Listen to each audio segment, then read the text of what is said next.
et nous sommes avec Emmanuel Hirsch pour évoquer l'Assemblée nationale. L'examen des 2000 amendements aura duré plus d'une semaine. La proposition de loi doit ensuite repartir au Sénat. Les députés vont d'abord adopter un premier texte sur le développement de soins palliatifs. La seconde délibération porte sur l'aide à mourir, le mode d'administration de la substance létale qu'un patient pourra demander pour mettre fin à sa vie. Une cinquantaine de personnes se sont rassemblées hier soir devant l'Assemblée nationale contre l'euthanasie. Des militants ont été arrêtés avec la présence quand même de la brave M. Écoutez Claire Fourcade, présidente de la Société française d'accompagnement et de soins palliatifs, invitée ce matin de Jacques Serret sur Europe 1. Je pense que beaucoup de députés pensent voter un texte pour des situations exceptionnelles, alors qu'on est devant un texte qui très proche du texte qui est actuellement en vigueur au Canada et qui va ouvrir un très grand nombre d'euthanasies. Et donc, ce que j'aimerais, c'est que ces députés-là prennent conscience de ce qu'ils votent pour qu'on n'ait pas dans 10 ans de députés qui nous disent « Ah, mais moi, c'était absolument pas ça que je voulais ». Et donc, il y a vraiment cette nécessité d'ouvrir les yeux sur la nature du texte qui arrive à l'Assemblée. Ce que dit Madame Fourcade est vraiment important, Emmanuel Hirsch, parce que j'ai le sentiment que les gens sont un peu perdus, ne savent pas précisément ce qu'il y a dans ce texte. J'ai aussi le sentiment qu'ils ne sont pas tous passionnés par ça, curieusement. Alors que je trouve que c'est un sujet qui est fondamental. J'ai l'impression que c'est comme la mort, peut-être ne veulent-ils pas la voir en face. Je voulais votre analyse et vos commentaires. D'abord, Claire Fourcade est une personnalité remarquable. Si elle n'était pas l'ancienne présidente de la Société française d'accompagnement et de soins palliatifs, peut-être que cette proposition de loi serait encore davantage délétère. Depuis 2022, depuis que le Comité consultatif national d'éthique a rendu son avis favorable à une ouverture de la loi Claes-Leonetti à l'euthanasie et au suicide assisté, elle dit « soigner, c'est pas tuer ». Et c'est vrai que c'est une question importante. Et ce matin, j'entendais le président de l'Association pour le droit de mourir dans la dignité, on lui posait la question « mais combien de personnes seraient concernées par cette loi qui au départ devait être une loi exceptionnelle ?» C'est-à-dire des situations exceptionnelles. Dit 10%, et donc le journaliste dit peut-être plus, oui 20%, mais quel est le problème? Et vous voyez, on est parti, et je sais que comme magistrat et comme parlementaire à l'époque, vous étiez porté, j'allais dire favorable à la loi de 2005, qui était une loi, la loi Leonetti, extrêmement équilibrée, mais on abordait effectivement la question d'exception. Et aujourd'hui, la loi telle qu'elle va être votée tout à l'heure, c'est pas une loi d'exception sur la fin de vie. C'est une loi qui permettra à des personnes de décider, si elles le souhaitent, de recourir à un médecin pour les faire mourir. Ce n'est pas de l'aide à mourir, ça ne veut rien dire aider à mourir. C'est une loi sur l'euthanasie et le suicide assisté. Puis vous avez une autre loi, une autre proposition de loi sur l'accompagnement et les soins palliatifs. Et j'insiste, c'est la notion d'accompagnement. Pour en arriver à ce qu'on évoquait tout à l'heure, c'est le contrat social, c'est-à-dire toutes les valeurs de sollicitude et de solidarité sont piétinées et quand je parlais de députés qui sont dans le virtuel, qu'est-ce qu'ils savent de la liberté aujourd'hui? Est-ce qu'ils défendent nos libertés au Parlement? Qu'est-ce qu'ils savent de l'égalité aujourd'hui et de la fraternité? Donc, ils n'ont pas été à l'école de la République au sens des valeurs que posent ces principes. Donc, le grand risque, et c'est un risque malheureusement qu'on aura, et Claire Fourcade, elle est sur le front au quotidien avec les gens des soins palliatifs. Elle voit que la demande, c'est pas la demande « faites-moi mourir ». C'est aidez-moi à vivre le mieux possible en société. Donc, quelle est la responsabilité de la société? Et c'est certainement pas dans une société violente comme la nôtre de donner le signal qu'on va tuer autrui. Donc, vous voyez, on est dans un moment, à mon avis, d'autant plus dramatique qu'on a l'impression que les députés pensent qu'ils vont aider à mourir alors qu'ils vont faire mourir. C'est vraiment la question fondamentale. Donc, ils n'ont même pas le sentiment qu'il s'agit d'un meurtre. Ils ont le sentiment qu'il s'agit d'un acte de compassion républicaine. Quelle est cette République aujourd'hui qui va tuer des personnes en situation de lourd handicap? Et juste une anecdote, puisqu'on est dans le concret. Ce matin, une personne... Oui, l'acte d'euthanasie, que ce soit avec le consentement ou sans le consentement de la personne, c'est quand même un acte létal. La finalité, par rapport à la loi Leonetti, l'intention, c'est pas que la personne survive, qu'elle ne souffre pas, c'est qu'elle meurt. Et qu'elle meurt dans des conditions objectives, médicales, scientifiquement encadrées. Et vous voyez, je termine sur une anecdote qui m'a énormément frappé. Ce matin, un monsieur de 70 ans m'annonce qu'il avait un cancer du foie, que la chirurgienne avait ouvert pour voir, et qu'il était métastasé sur les 2 lobes. Et il dit maintenant, ma seule crainte, c'est quand je vais dire que j'ai pas envie, ou que j'ai peur, ou que je souffre, on me dise, vous aurez bientôt la réponse. Vous voyez comment on a perverti la relation de soins. Donc on rentre dans un moment de grand équivoque, Et au niveau des fondamentaux de l'éthique médicale, c'est ça aussi. L'éthique du soin, c'est l'éthique de non-abandon, de la présence, c'est pas de l'acharnement thérapeutique. La loi Leonetti, c'était contre l'obstination. Exactement. Voilà. Donc on a tout faux. Et on a tout faux, et on le dit depuis des années. Claire Fourcade et un certain nombre de personnalités qui ne sont pas du monde médical le disent. Et on a l'impression, vous savez, que c'est le tanker qui arrive, comme dans beaucoup de questions de société, et qui à un moment donné mine la société, nous destitue de tout ce à quoi on était attaché. C'est ça le grand drame.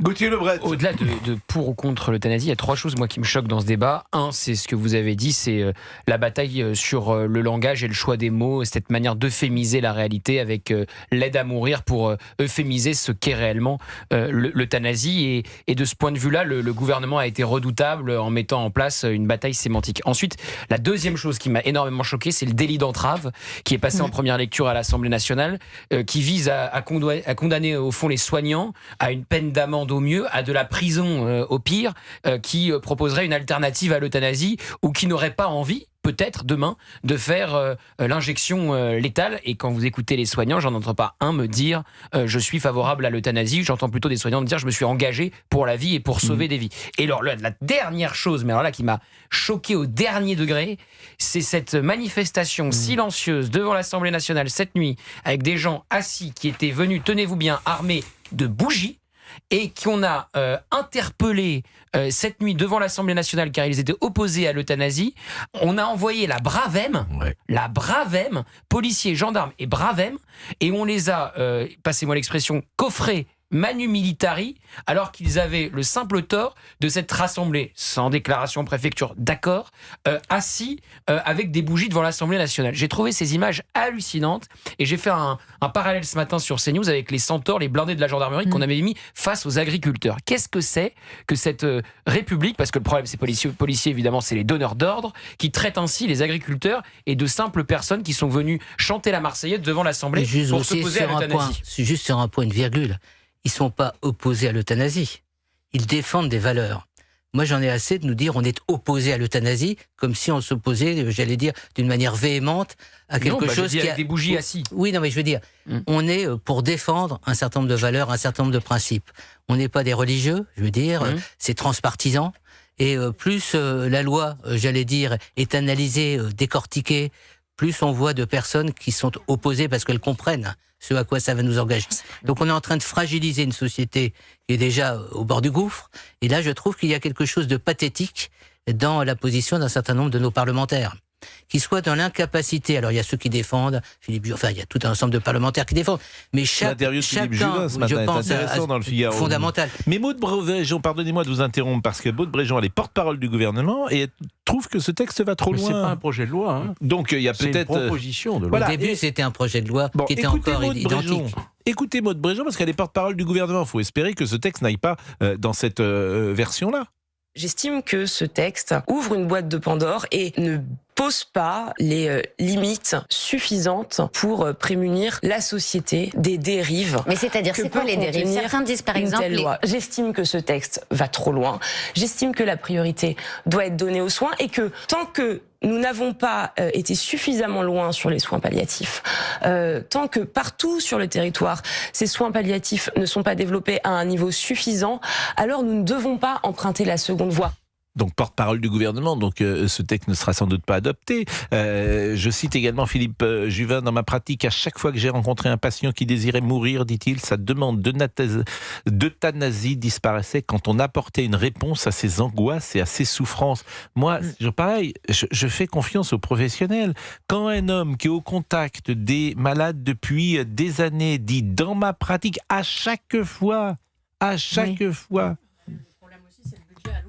Soins palliatifs, c'est 1,6 milliard d'euros. C'est une part très très faible par rapport au budget. Effectivement, qu'on veut peut-être raccourcir la vie de certains pour faire des économies. Il faut bien, juste par rapport à votre observation. Mais comme c'est très faible, c'est une hypothèse. Mais les soins palliatifs, les soins de support, c'est pas uniquement une unité de soins palliatifs. C'est les bonnes pratiques professionnelles. Quand vous avez une personne qui évolue, par exemple avec un cancer qui métastase, on peut l'accompagner pendant des années avec des soins de confort, des soins de support. Des années, mais même avec un cancer métastasé. Oui, c'est là où il y a, et Philippe Juvin le dit, mais beaucoup d'autres professionnels le disent, là où il y a une déraison, c'est qu'un certain nombre de maladies qui vont être aujourd'hui concernées par cette proposition de loi et cette loi. C'est des maladies qui sont devenues des maladies chroniques. Regardez le VIH-Sida, pour prendre exemple, c'est une maladie qui est devenue chronique. Uniquement, il faut prendre des traitements. Et puis, il y a quelquefois, effectivement, des épisodes qui peuvent être plus délicats. Mais aujourd'hui, et c'est là où il y a quelque chose vraiment de profondément bouleversant au niveau de l'éthique du soin. Ce que les gens demandent aujourd'hui, c'est de bénéficier d'une manière proportionnée, sans excès, des traitements les plus adéquats pour préserver une qualité de vie, ne pas souffrir. Et aujourd'hui, la médecine le peut.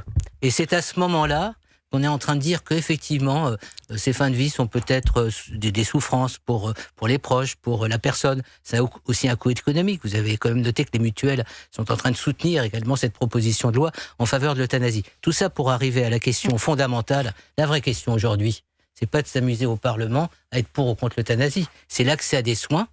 Et beaucoup des Français n'ont pas accès à des soins, à des traitements de qualité, à des compétences avérées et à un suivi. Mais également la mobilisation de la société. C'est-à-dire si vous êtes seul, et c'est aussi la réalité du défi, si vous êtes seul chez vous, j'allais dire avec une maladie, que vous n'avez aucun environnement social, comment vous vivez ? À l'arrivée, qu'est-ce qu'il y aura, selon vous, dans cette loi ? D'abord, pour répondre à votre question, le journaliste qui a fait la présentation à la minute a parlé de loi sociétale. Là, c'est pas une loi sociétale, c'est une loi qui défait une société.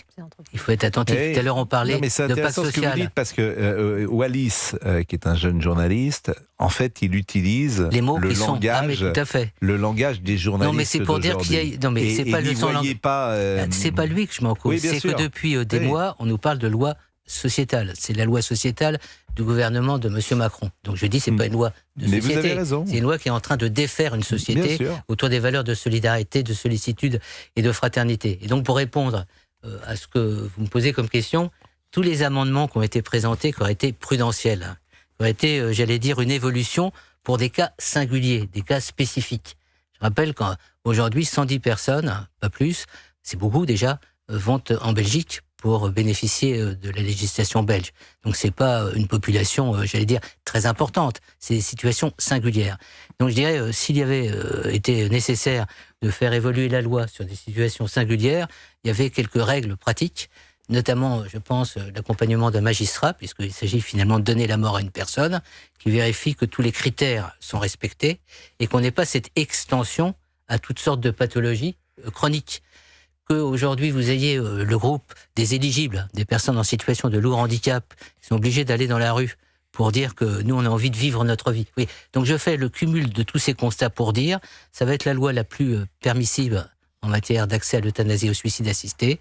Ça c'est une loi qui sera difficilement contrôlable. Je rappelle que le contrôle se fera a posteriori, qu'un médecin décidera oui ou non, d'une certaine manière, que la famille ne sera pas associée, que des personnes atteintes de maladies mentales seront susceptibles, même sans faculté de discernement avérée par un psychiatre, de demander l'euthanasie et le suicide assisté. Si vous me dites que c'est une loi encadrée, comme le souhaitait le Comité consultatif national d'éthique, je dis c'est un mensonge. Donc on y va droit, et ce qui est, et je termine sur un point, ce qui m'a semblé le plus scandaleux. Tout à l'heure, je disais à Gauthier que j'ai écouté une de ses émissions quand on parlait d'un assassinat, finalement, sur la voie publique, et pendant toute son mission, il disait, il s'agit d'une personne, il s'agit d'une personne qui a une famille, il s'agit d'une personne qui était aimée, qui existait. Vous avez évoqué cette figure. Moi, ce qui m'a énormément frappé, et je termine là-dessus, c'est sur le côté idéologique d'une violence insupportable des partisans aujourd'hui de l'euthanasie et suicide assisté. Et je dis, mais quelle idée ils se font de l'humain, quelle idée ils se font des personnes qui sont malades dans leur lit et qui entendent cet appel à la mort. Donc aujourd'hui, je suis d'une virulence que je n'avais pas au début. J'étais beaucoup plus modéré parce que je pensais qu'on allait trouver une loi d'équilibre. Là, c'est pas une loi d'équilibre, c'est un scandale, pour moi, républicain. Voilà. Mais la société est effectivement tout fait conflit aujourd'hui, et ça nous renvoie à ce qu'on disait tout à l'heure sur la confiance sociale, et moi, que je ne crois tout pas sujet qu'elle passera, cette loi. Tout sujet est conflictuel. Je vais vous remercier, monsieur. C'est moi qui vous remercie de cette audience. Mais non. De cette audience de qualité. Oui, bah, regardez autour de la table. Bon, avec le pape de l'information. Voilà. Et ses disciples. Non mais vraiment, oui, il a été trahi, faites attention, il y avait un Judas dans le tas.